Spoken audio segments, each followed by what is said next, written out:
రాజమండ్రి ముంబై మధ్య నేరుగా విమాన సర్వీసులు ప్రారంభమయ్యాయి. ముంబై నుంచి రాజమండ్రి విమానాశ్రయానికి చేరుకున్న ఇండిగో ఎయిర్ బస్కు రన్వేపై నీటిని వెదజల్లి స్వాగతం పలికారు. మంత్రులు కందుల దుర్గేష్, జిల్లా ఎమ్మెల్యేలు, ఇండిగో సంస్థ ప్రతినిధులు ప్రారంభోత్సవంలో పాల్గొన్నారు. తొలి సర్వీస్గా 120 మంది ప్రయాణికులతో ఇండిగో ఎయిర్ బస్ ముంబై వెళ్ళింది. ప్రయాణ సమయం 1 గంట 50 నిమిషాలుగా ఎయిర్పోర్ట్ డైరెక్టర్ వెల్లడించారు. ఈ నెల 12న ఢిల్లీకి సైతం రాజమండ్రి నుంచి డైరెక్ట్ ఫ్లైట్ ప్రారంభం కానుందని ఎయిర్పోర్ట్ డైరెక్టర్ వెల్లడించారు. విమానయాన సంస్థలు టికెట్ల రేట్లు తగ్గించి సామాన్యులకు కూడా విమాన సేవలు అందుబాటులోకి తీసుకురావాలని మంత్రి కందుల దుర్గేష్ ఈ సందర్భంగా అన్నారు. సీఎం చంద్రబాబు గతంలోనే ఎయిర్పోర్ట్ విస్తరణకు భూసేకరణ పూర్తి చేయడం, నైట్ ల్యాండింగ్ సౌకర్యం ఏర్పాటు చేయించారని తెలిపారు. ముఖ్యమంత్రి చంద్రబాబు విజన్ కారణంగా రాజమండ్రి విమానాశ్రయం అంతర్జాతీయ స్థాయికి చేరబోతోందని అన్నారు.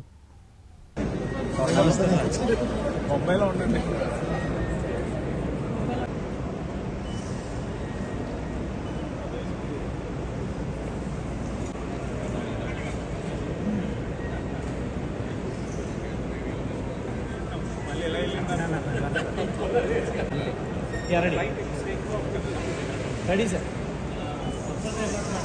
1 సెకండ్ సార్. ఇది ఎన్డీఏ ఫైల్. మంత్రి గారు టూరిజం అండ్ కల్చర్ చిన్న చిన్న ఇన్స్ట్రక్షన్స్ వస్తున్నాయి. అందులో పాసెంజర్ లగేజ్ ఏది స్పెసిఫిక్ ఉందా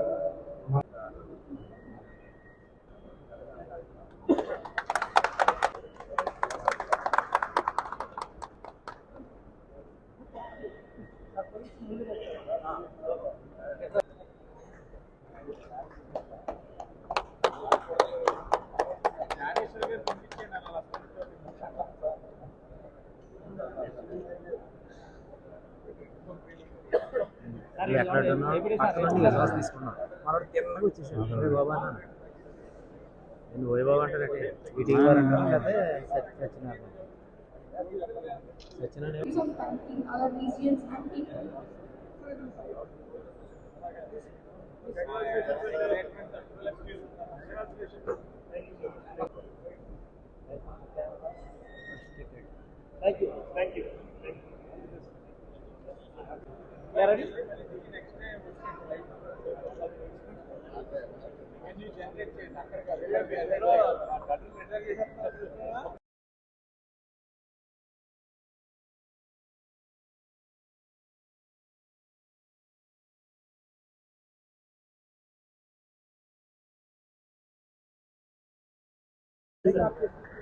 ఆంధ్రప్రదేశ్ రాష్ట్ర సాంస్కృతిక రాజధాని అయినటువంటి రాజమండ్రి నుంచి భారతదేశ వాణిజ్య రాజధాని అయినటువంటి ముంబైకి ఫ్లైట్ ఏర్పాటు చేయడం అనేది ఈ విమానయాన చరిత్రలో రాజమండ్రి వరకు ఇదొక శుభప్రారంభంగా చెప్పాలి.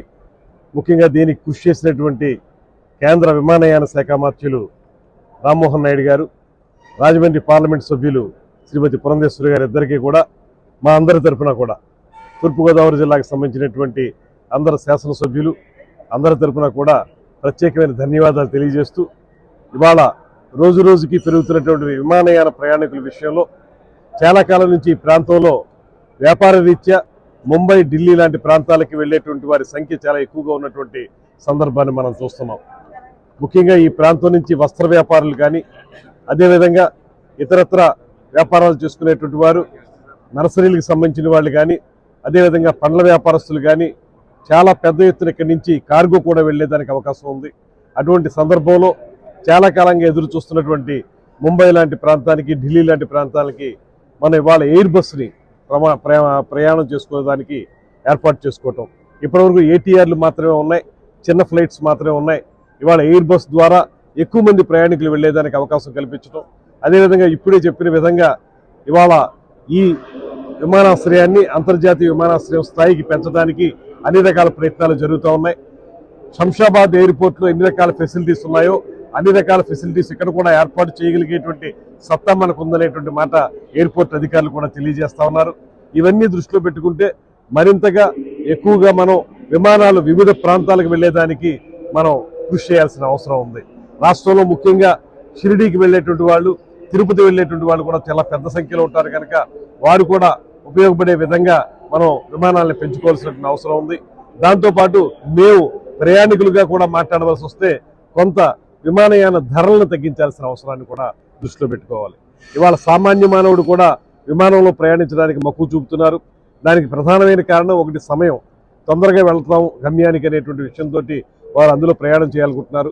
అటువంటి వారికి ఉపయోగపడే విధంగా ధరలను కొంచెం తగ్గించే విధంగా ప్రయత్నాలు జరగాలని దానికి ప్రభుత్వం సహకరిస్తుంది. అదేవిధంగా ప్రైవేట్ విమానయాన సంస్థలైనటువంటి ఈ ఇండిగో లాంటి వారు కూడా దానికి సహకరించాలనేటువంటి మాటని తెలియజేసుకుంటూ, ఏదైనప్పటికీ కూడా ఇవాళ ఇక్కడి నుంచి ముంబైకి ప్రారంభమవుతున్నటువంటి ఈ ఎయిర్ బస్ ఇప్పుడు అక్కడి నుంచి వస్తుంది, ఇప్పుడు ఇక్కడి నుంచి వెళుతుంది.